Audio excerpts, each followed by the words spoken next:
Shri Swami Samarth YT family. आज आपण बघणार आहोत मऊ खुसखुशीत आणि क्रिस्पी असे कांदा भजीची रेसिपी. चला तर मग रेसिपी सुरू करूयात. सर्वप्रथम मिरची, लसूण, कोथिंबीर मिक्सरमध्ये बारीक करून घेऊयात. आता बारीक केलेली पेस्ट हे बेसनमध्ये टाकून घेऊयात.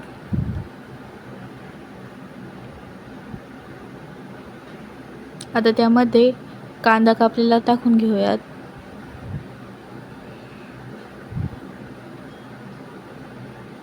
चवीनुसार मीठ टाकून घेऊयात.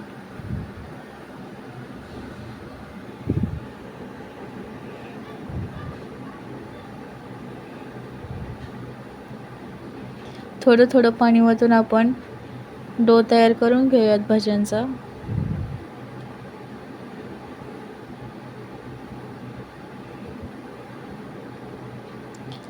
आपल्या भज्याचे बॅटर तयार आहे. आता आपण त्यामध्ये एक चुटकी खाण्याचा सोडा टाकणार आहोत. खाण्याचा सोडा मिक्स करून घेऊयात.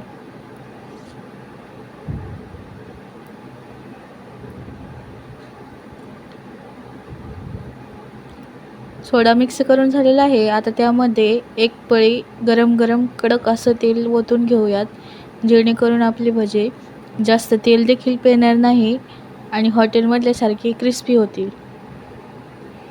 आता भजे सोडून घेऊया तेलामध्ये. एकदम मऊ, आतमधून जाळीदार, कुरकुरीत असे कांदा भजे तयार आहेत. अशाच नवनवीन रेसिपींसाठी दिव्यास किचन मराठी या यूट्यूब चॅनलला लाईक, शेअर, सबस्क्राईब करायला विसरू नका.